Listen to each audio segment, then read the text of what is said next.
Welcome to the Man Up, Man Down podcast, presented by Volker Beluda and David Pawsey. We discuss the pressures and challenges faced by men approaching middle age that we're often too embarrassed to speak about with our friends.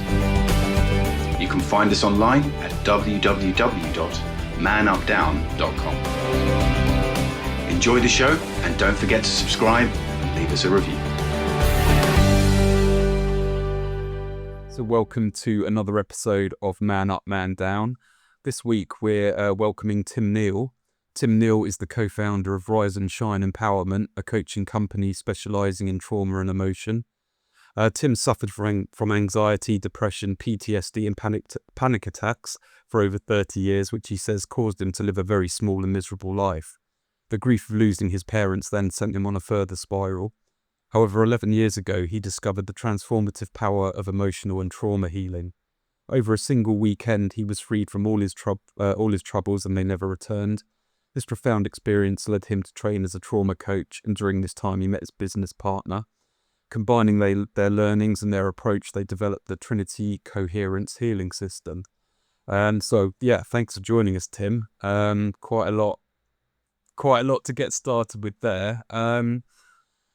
I mean, sort of when did you sort of start noticing or identifying anxiety? Because I think, it is something I've suffered from myself, but I think often it can be difficult to explain to people. And, and I think from my perspective, it took me a while to identify it. And it's like, oh, so that's that feeling that I've had since I was a teenager. Absolutely. So, thanks for having me. It's always good to talk about this stuff and spread a powerful, positive message, which is what I've got for people. But I'll go back to when I found out. I wouldn't say blissfully unaware, because my life was anything but bliss. But I was totally unaware.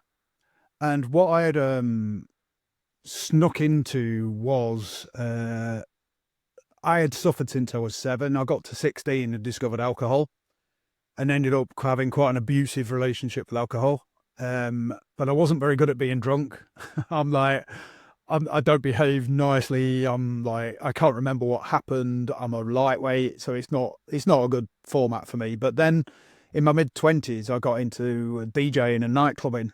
And I discovered Class A drugs. Now, they were my thing, right? I excelled in that world because it took all my inhibitions away and it took everything away that I'd struggled with up till then, which I didn't know what that was, but it took it away. All of a sudden, I could be the best version of me, for those few hours in the club. And it didn't take me many weeks before that just became my world. Within 2 months, I was a podium dancer at the Lead Mill in Sheffield. Within another 6 months, I was DJing at Gatecrasher. Wow! And then I got spotted by a promoter at Gatecrasher, and he signed me up that night, and I ended up being a resident for another club in Lincoln. Then I've just blew up. Wow! So you were properly immersed in that scene then? Well, yeah. That's all I did for 7 years, and I loved it. I wouldn't change it for anything, Yeah. And I really found myself, and there was something in me thought, this isn't false. I know the way I'm feeling's false, but I thought, this is me. This is what I knew was in there, but I didn't know how to get access to. And it got towards the end of it, and I was just like, I can't do this anymore. It's like, we were having really bad things happen at parties and stuff, and people were getting sick and stuff, and it was just like, this is not good. And then I came in from work one day, and my girlfriend sat on the bed, and she went, I've got something for you. And I went, what's that? She goes, I got a leaflet from the doctor. I said, right, what's that? And she went, it's about depression. So I sat down. I went, I'm not depressed. She goes, you're not happy. I said, no, I am happy. And she went, no, you're not. She went, you're not right. She said, you're not like anyone else I know. You're so up and down. And she was right. I used to wake up every morning wishing I hadn't. And I was a nightmare in the morning. I didn't want to be here, and I would moan and complain anyway, I read this pamphlet and it made me cry, but it wasn't a upset cry. It was a recognition kind of cry, like, oh my God, that's what's going on, because it just described every way I felt since I was little. And so then I went on that whole thing of antidepressants, but one of my friends took them off me after a couple of weeks because I was just too happy, she said. And I did all the therapy. I saw psychologists, I saw counselors, and it wasn't really doing any good. You know, it didn't really help in any way whatsoever. So I went private, and I found a therapist who were a bit different, and he kind of introduced me to the fact that actually this is something I'm doing in reaction to the way I feel about what's going on in the world. And I'd never heard that. It all like this thing's randomly coming from nowhere and you've got this disease. And he didn't think that. And then my mate gave me a Tony Robbins CD. So I did his course, and then I ended up going on one of his events over a weekend. Right. Yeah. And I was like a different person by the end of it. Well, aren't they quite like raves in some ways? Yeah, a bit man. like Gate Crusher. Yeah. Exactly. It is like it's like a 3-day self-development rave. Yeah. And then at the end of it, they do a health workshop with one of his head coaches. Now, something interesting happened on here, because when I went there, there's 10,000 people in Docklands in the Excel Centre in London. I walk into this and people are high-fiving and hugging each other, and I'm just like got my head down because I've got really bad social anxiety. And although I'm good in the rave scene, you know, I'm not good when I haven't had the magic pills. So then I walk in with my mate, and my mate had to drag me in. I went and stood near the back, and then Tony gets up and starts talking. He's like, right, I want you to introduce yourself to everyone around you and shake their hands, give them a hug. And I'm like, oh my God. You know what I mean? And like, I really struggled with that. But then as I was going through the course, there was this lady called Sandra, who's one of his helpers. She kept coming over and helping me all the time. If it hadn't been for her, I wouldn't have got through, you know. And like, slowly I started to come alive, and I started to be able to access that stuff I could at the weekends without the drugs. So by the end of the weekend, I was flying. I'd lost my voice because I'd been shouting that much and jumping up and down and whatever. And then Tony disappears, and that coach comes along for the health day. And then at the end, we have to do this exercise. Now, I've been getting this weird sense all the way through that I'd love to do what Tony's doing. And it's such a crazy thing to think, because I couldn't even function myself, you know, but I don't know, something about it was just like exciting to my soul. I think it was just like, anyway, we get up at the end, and then he plays this game, and we have to create this identity, this new identity we're going to take out into the world from this list of words on the board and stuff. So I write 3 words from that column, 4 words from that column, like he told you. And he said, write a sentence with it. So I write my sentence, everyone writes a sentence, and then he starts getting people to share. And then Sandra, that helper, comes over to me and goes, can I read yours? So I showed her it, and she started crying. So she grabbed my hand and dragged me up to the front of the stage and shoved it in Joseph's hand, the coach. He read it, he started crying, and he went, come up here, brother. And I was like, oh my God. So he dragged me up on the stage in front of 5,000 people, shoved it in my hand, shoved a mic in my other hand, and went, read that out to these people. I was like, oh God. And what I'd written was, I'm an outstanding, pure, playful team player, a guide, a maker of dreams who enables others to get the most out of themselves. I laugh so those around me may laugh, and I shine so those around me may shine and unleash the potential of their human spirit. And as I said it, I felt so fake, and like, it was so not where I was. And I thought everyone would laugh, but they didn't. Everyone stood up and gave me a massive standing ovation. And then when I went back down to the crowd, everyone hugged me. And it was like, it implanted that in me for me to go and make that so, if you know what I mean. And that became the start of my coaching journey. I then thought, I really want to do this. I feel it'll heal me in some way.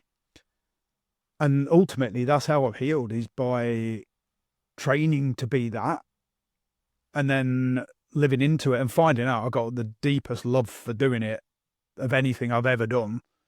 And I never thought I'd do that, because I knew zero about it. I had no consciousness around it. I had no consciousness around myself, like you probably didn't, about what's going on with you, you know. But by learning about it and by figuring my own, like I will say, I'm my first client.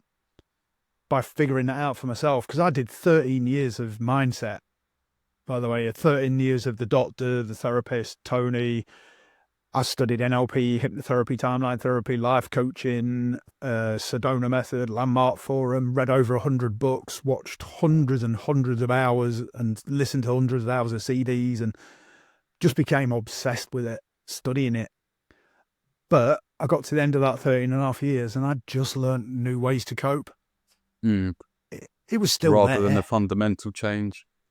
Yeah. And it was still there. And this is the message that I know I heard, and I know people I work with here all the way through this kind of journey, is you got to learn to cope, or you've got to learn to manage. Now, I don't know about you. I didn't come to Earth to just learn to cope and manage. That doesn't sound like a fun life to me. And there was something in me was like, I've got to find the answer. There's got to be an answer. And I'd nearly give up. And then I went to see my sister-in-law, and she said, we've had this coach into our work, this American guy, and he's just blown everyone's mind. So long story short, I end up on his course for the weekend. And what he taught us to do is how to process trauma, emotions, and any incomplete experiences you've had that were too overwhelming at the time. So first one he did, like when I was 16, on top of everything else, me and my mates were up 10 and I was a bit gobby, and I was being gobby.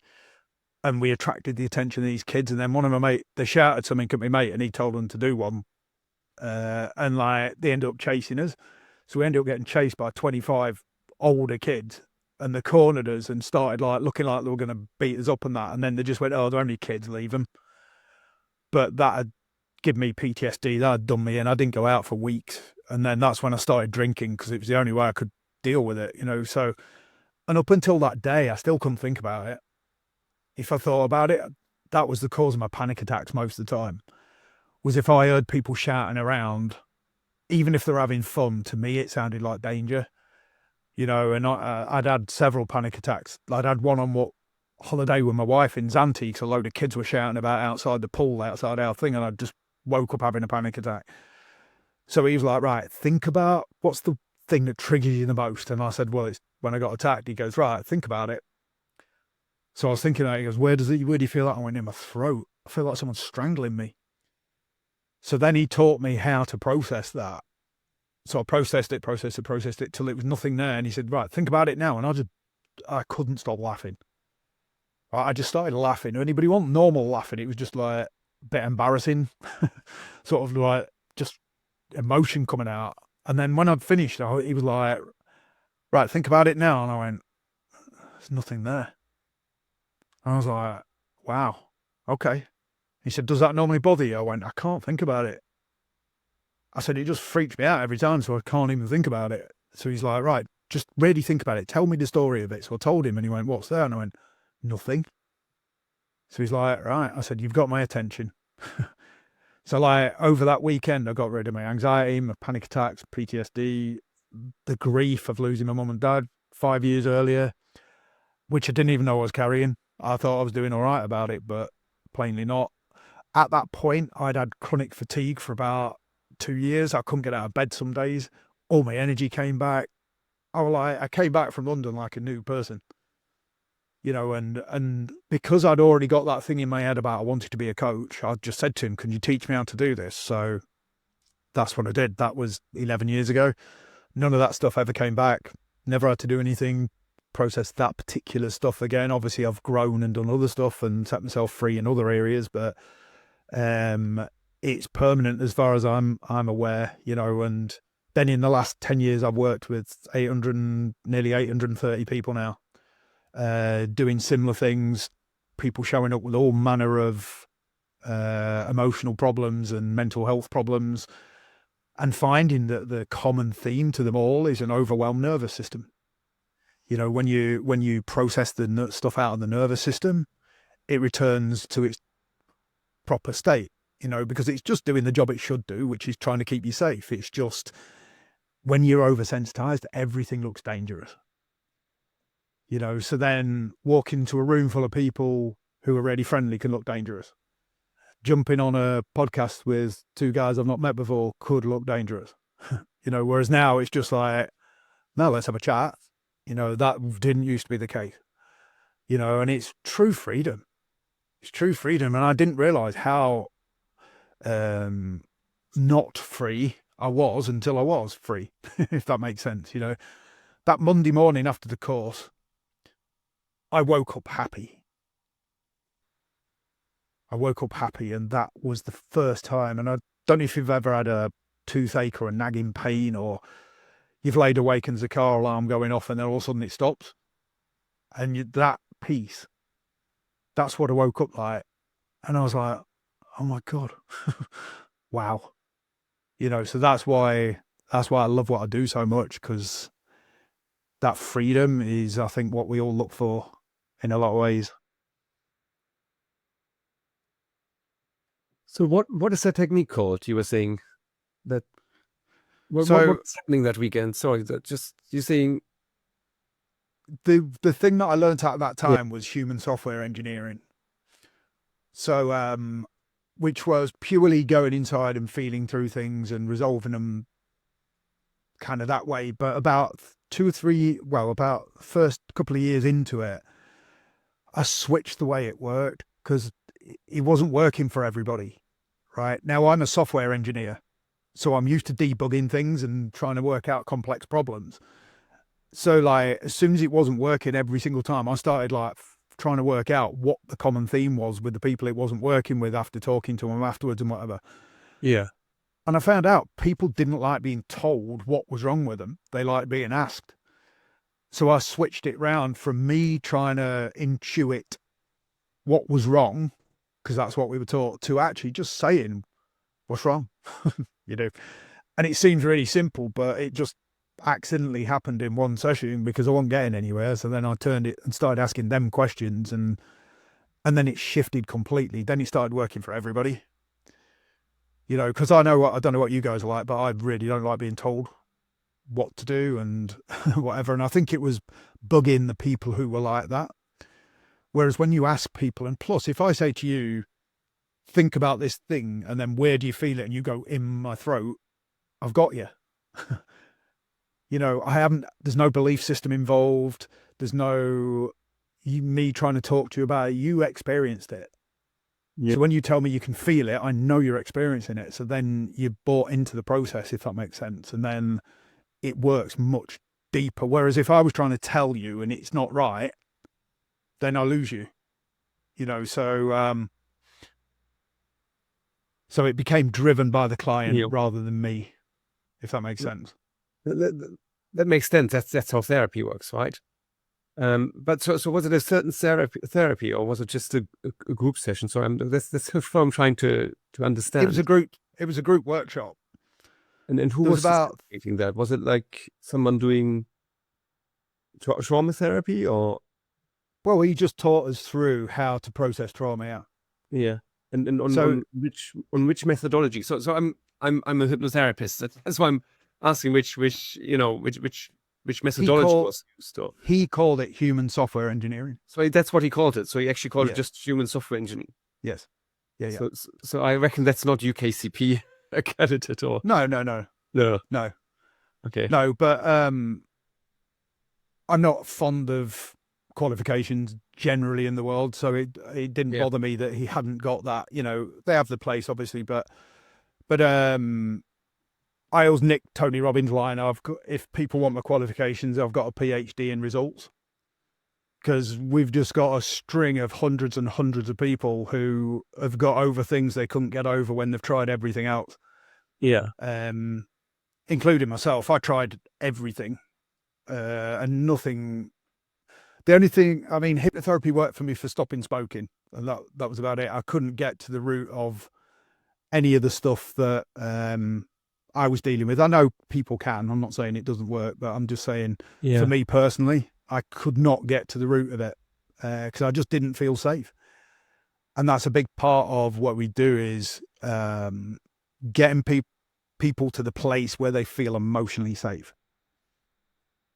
Once they feel emotionally safe, they can process the things. And once they process it, then the nervous system calms down, and then they return to normal function, whatever normal is. But they return to being able to deal with life a lot more effectively. Just trying to understand how that will resolve trauma, to be honest. What's So, that? That when you say, return to normal nervous system, that doesn't Yes. instantly resolve trauma. That's what I'm thinking. How that happens. No. I'm saying Yeah. the processing technique, which is learning how to go inside and really Yeah. feel into it and learn how to really understand the language of the body and understand the signals Yeah. it's giving you, and learning how to safely be in there, because Yeah. that's the thing I never had before. I did not feel safe when I went inside.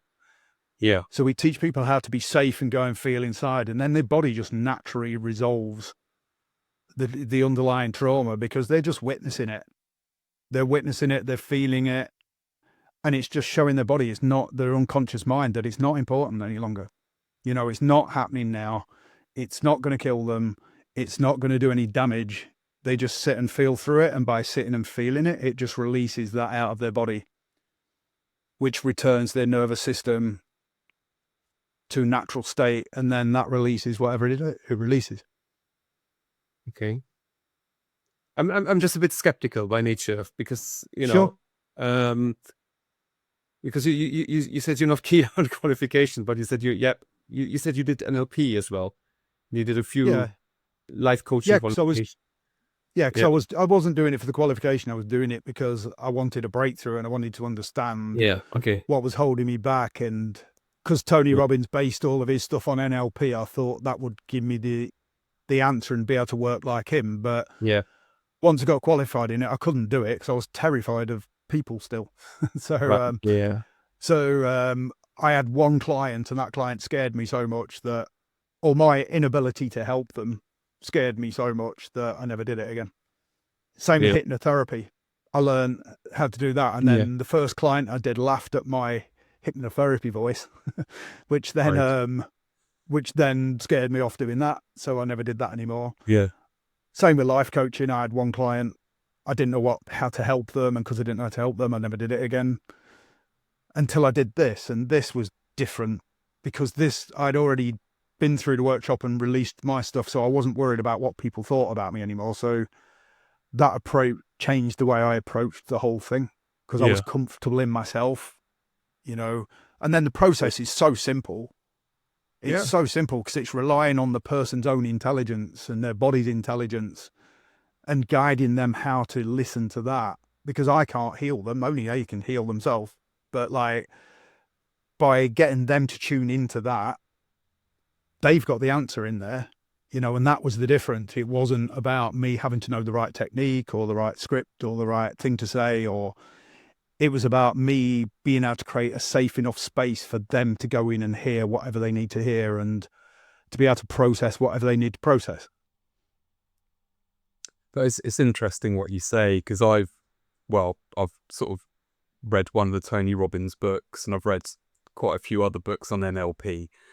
Yeah. And, to the extent I fully understand the theory behind it. I understand the exercises, but like you say, I've tried it myself and I'm like, it doesn't work for me. And No, it didn't work for me. so, I can understand how, sort of needing a deeper kind of response to it. So, I mean, do you kind of have like a typical sort of client type? I mean, obviously, in the last sort of day or so, there's been terrible news about Liam Payne.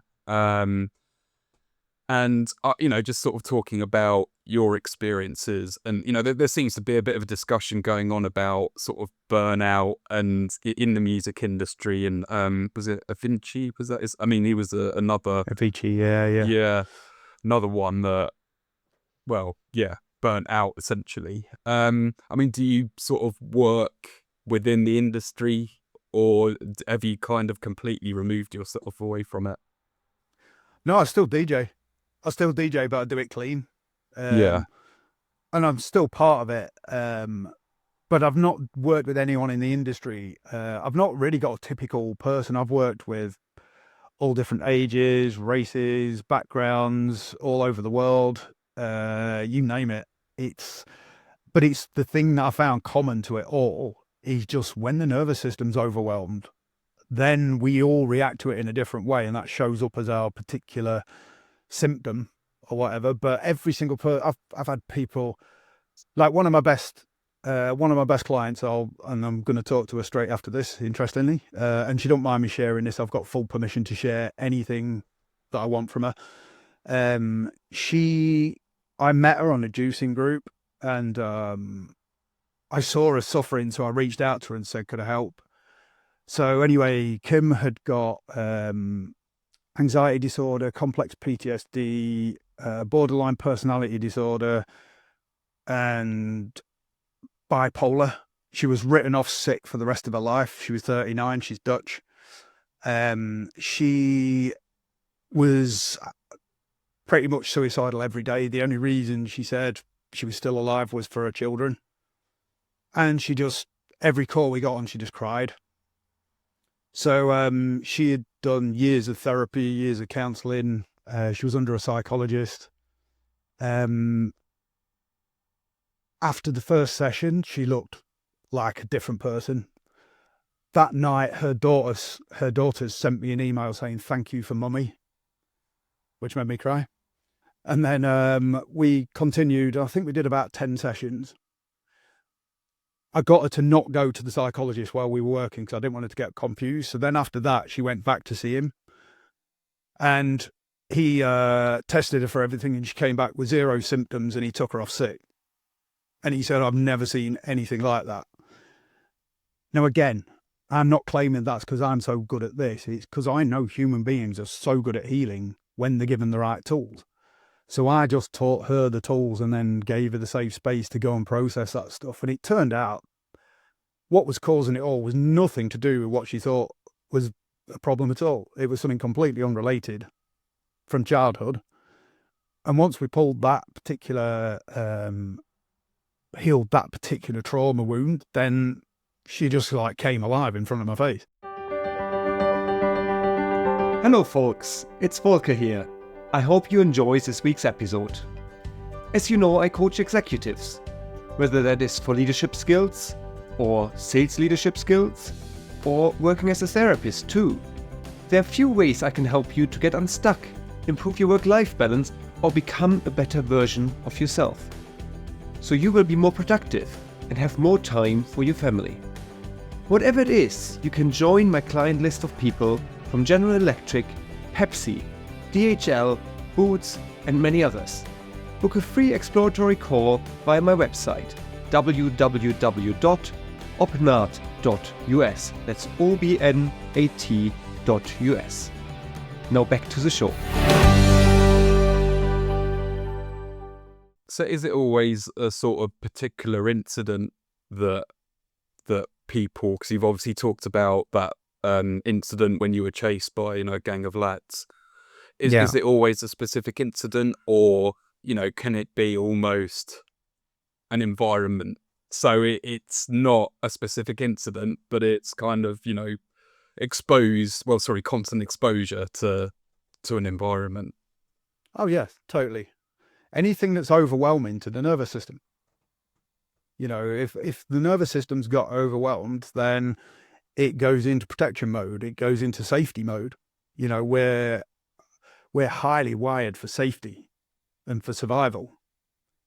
So if we get some kind of sense that we're in any kind of danger, the nervous system will run the things, the fight and flight response and all the other stuff to keep us safe. And like I said, depending on your level of sensitivity inside from that wounding, anything can look unsafe. I remember going to a networking meeting when I first moved to Sheffield, like 28 years ago, and we were trying to get a software company off the floor. My business partner took me to this networking meeting, and all you had to do was, he went around the table. You're on tables of 6 or 7, and you had to go around the table and just say, hi, my name's Tim. I could do with a hand with this. As it started going around the table, I started to feel sicker and sicker and sicker, and it got round to about 3 people away from me, and I could barely contact. I thought my heart was going to break out my chest. So I just like ran to the toilet, threw up, and then hid on the toilet until my mate came to get me.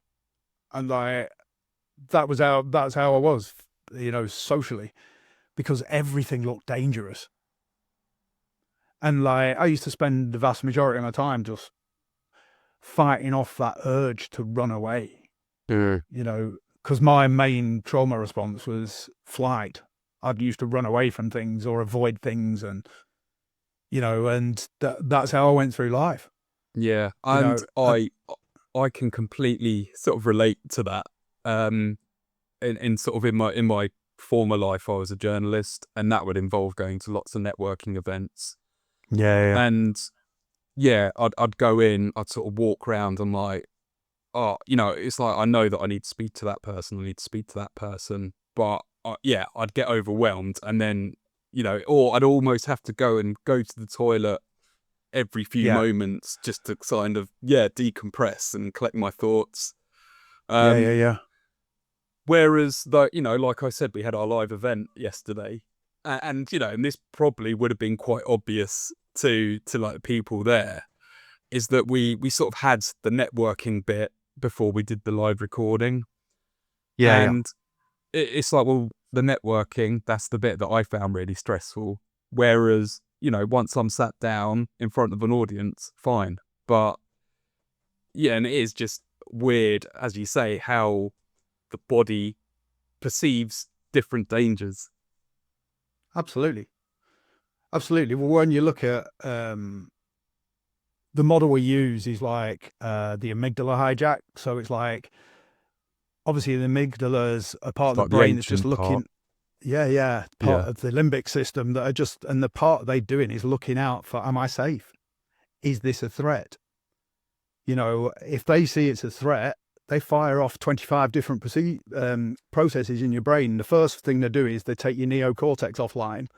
So now you can't think straight, you can't see, hear, speak properly half the time. This is why people stutter a lot if they're stuck up in front of people. And, and then the next thing it does is fires the fight, flight, freeze, fawn response off. Now we've got emotions flying off all over the place. Our heart rate goes through the roof. Your hands get sweaty. Your vision goes down. And you get that feeling you want to run away. And that was me. I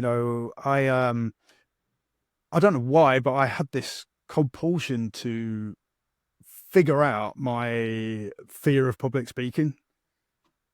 I don't know why, but I was stood up at 6.5 in front of a class and shouted at for answering a question.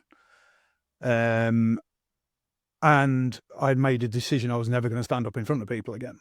So that was the Sorry, wound. can I just ask, is that something that you'd always held on to, or is that something that you kind of remembered as a result of doing work?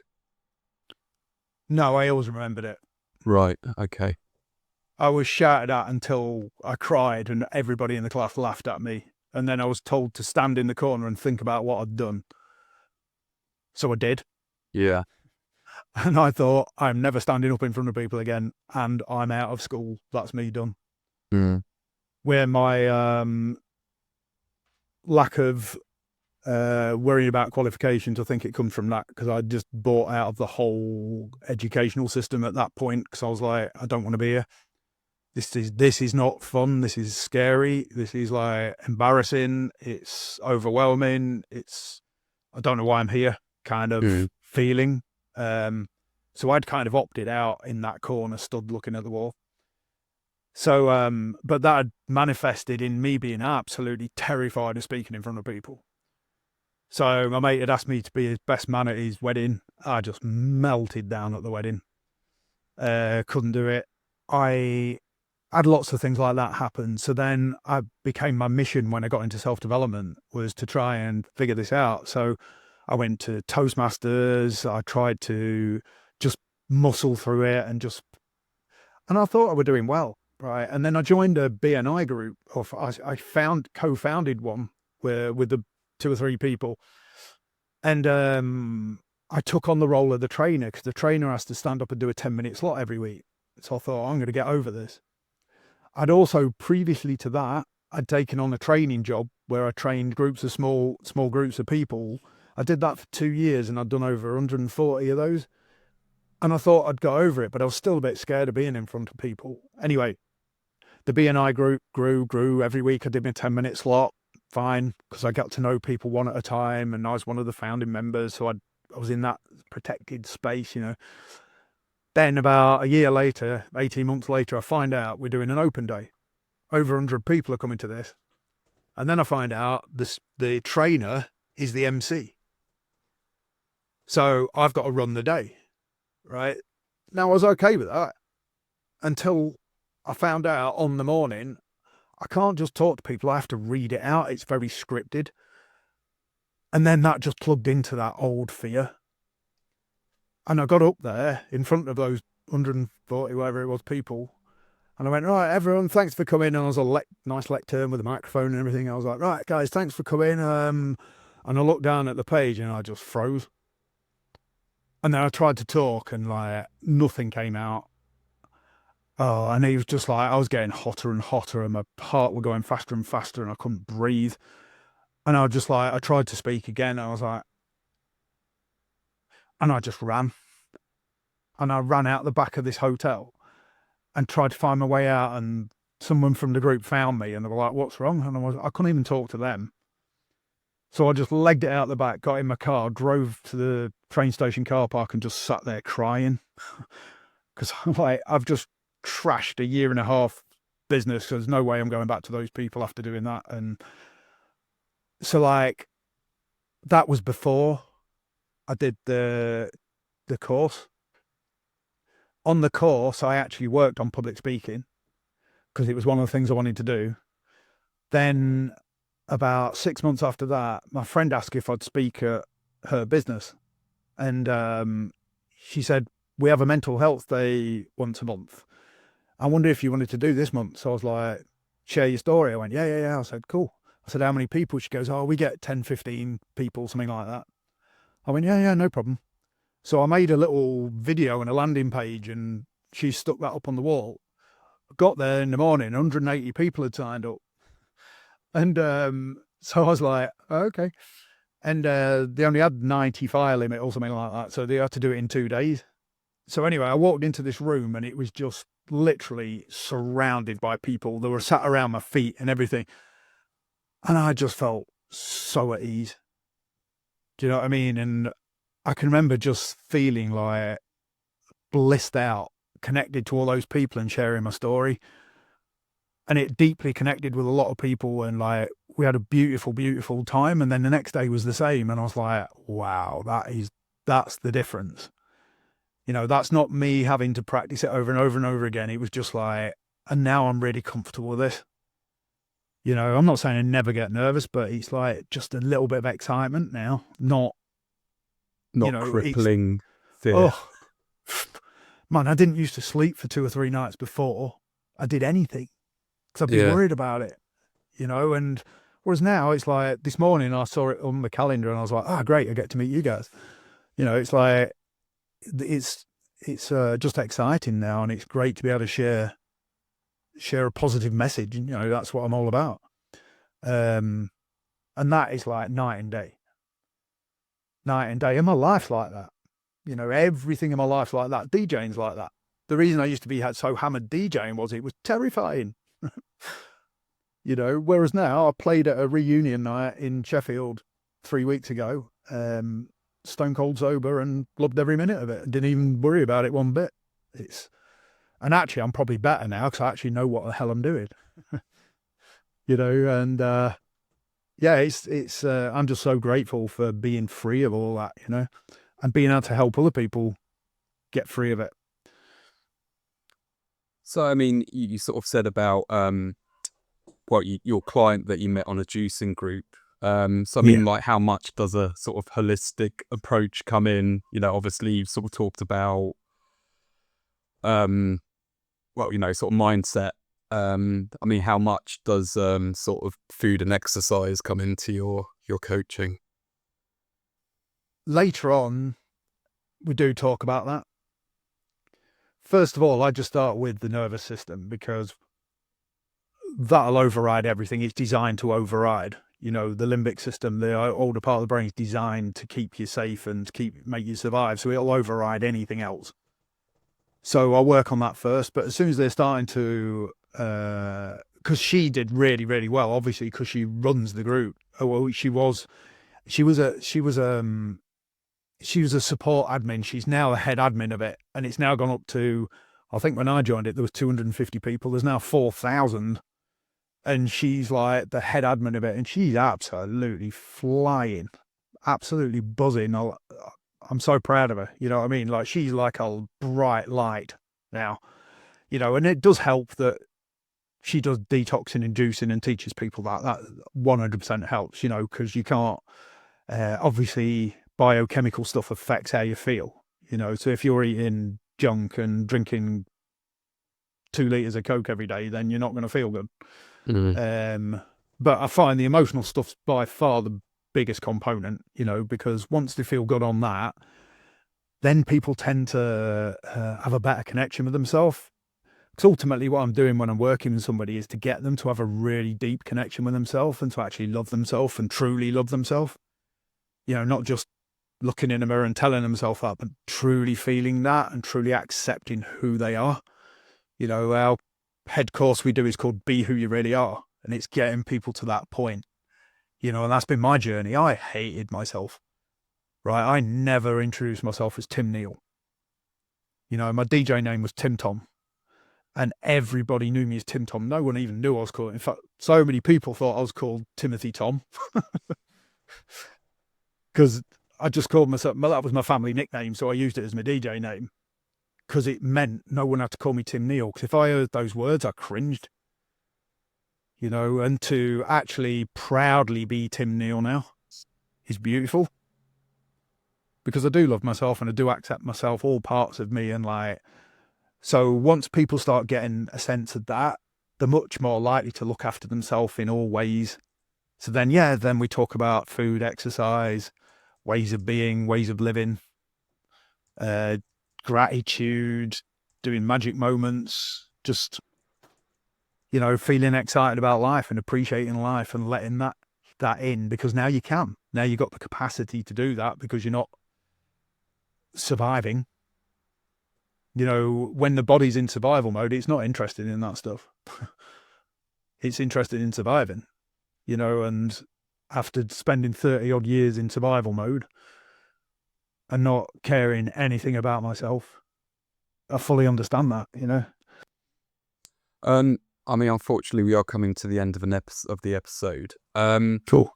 I mean, if someone is sort of suffering from crippling anxiety. Oh, sorry, one more question I've got to ask. Did you ever see anyone from that BNI group again? Or have you reached out to anyone? No, because at the time I was a software engineer and I was doing that, and I'm not doing that anymore. So there's no point at all. And it's in a different town. I've moved, so it's right. Okay. I didn't move for that. Yeah. I wasn't that embarrassed. But yeah. But no, actually, I mean, I probably was at the time, to be fair. Yeah. But yeah, I mean, you know, and I mean, as I say, I've never got to that point, but you know, there have been moments in my life where mentally, yeah, the ignition's like in the key, the key's in the ignition. I mean, if there is someone that is suffering from crippling anxiety, what would you say is the first step to address it?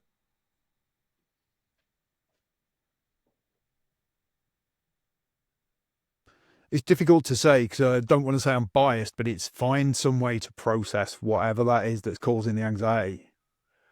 You know, we've got a very, very good way of doing it.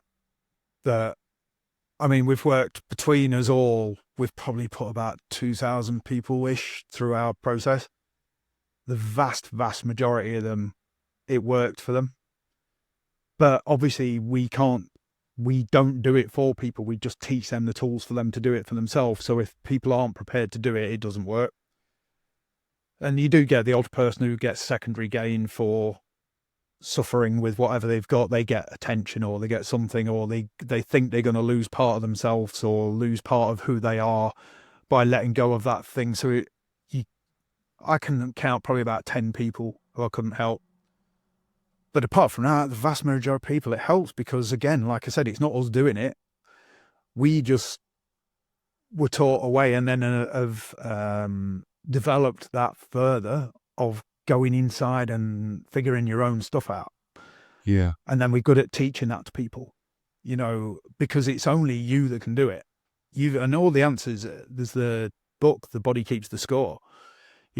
Our work's very much based on that premise and tapping into that knowledge and that wisdom that's within your body, that it's stored in there, because you may not remember consciously what's gone on, but your body remembers it unconsciously.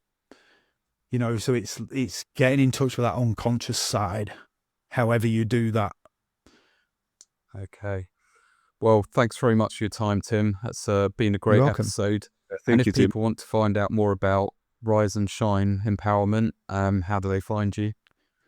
Okay, so I've got a nice, easy little address for podcasts. So it's rspod.uk. Okie doke. And then there's a little landing page on there that's got our website and some bits and bobs on there that you can go and have a look at. Okay, brilliant. And we'll obviously put that in the show notes. And I mean, are you on any social media channels? It's all on there. Okay. And there's also, if anybody is struggling and just wants to chat, we offer free discovery sessions. So you can book a discovery session on there if you're interested. And there's lots of information on there. So just go and have a look around. And it's obviously an online service. As you said, you've worked with people all around the world. So Yes.